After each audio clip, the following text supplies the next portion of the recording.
మా సినిమా వాయిదా పడట్లేదు మొర్రో అని మొత్తుకుంటున్నారు పుష్ప 2 నిర్మాతలు.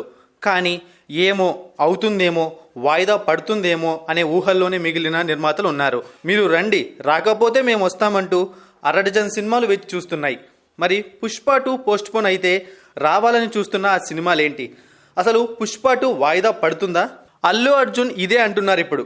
ఆగస్టు 15 నా అడ్డా అంటూ అందరికంటే ముందు కర్చీఫ్ వేశారు బన్నీ.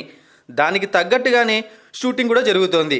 అయితే పుష్ప 2 డిసెంబర్కు వాయిదా పడుతుందనే ప్రచారం ఈ మధ్య బాగానే జరుగుతోంది.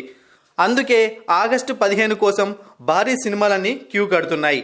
తెలుగు, తమిళం, హిందీల్లో ఈ డేట్కు ఫుల్ డిమాండ్ ఉంది. ఇప్పుడు పుష్ప 2 వాయిదా పడదని నమ్మకంగానే చెప్తున్నారు నిర్మాతలు.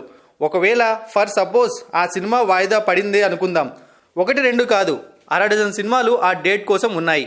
అందులో దేవర ముందుంది.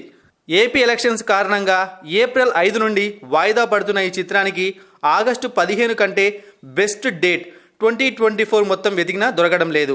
నాని, వివేక్ ఆత్రేయ కాంబినేషన్లో వస్తున్న సరిపోదా శనివారం సైతం ఆగస్టు 15నే రావాలని చూస్తోంది. పుష్ప 2 రాకపోతే మేమొస్తామంటూ మేకర్స్ కూడా చెప్పేస్తున్నారు. దిల్ రాజు ఈ సినిమాను తెలుగు రాష్ట్రాల్లో విడుదల చేయబోతున్నారు. అలాగే తమిళం నుంచి కమల్ హాసన్ ఇండియా 2తో పాటు రజనీకాంత్, వెట్టయ్యన్, సూర్య, కంగువా, ఫోకస్ కూడా ఆగస్టు 15 పైనే ఉంది.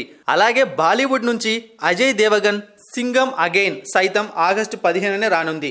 ఈ డేట్ కూడా ఎప్పుడో కన్ఫర్మ్ చేశారు. పుష్ప 2 సహా అందరూ ఆగస్టు 15పై గురి పెట్టడానికి కారణం కూడా లేకపోలేదు. 4 రోజుల వీకెండ్తో పాటు ఆగస్టు 19న రక్షాబంధన్, 26న జన్మాష్టమి ఉన్నాయి. ఇవన్నీ కలెక్షన్లకు మరింత హెల్ప్ కానున్నాయి. మరి చూడాలిక పుష్ప 2 వాయిదా పడేనా, ఇవన్నీ ఆ ప్లేస్లో వచ్చేనా?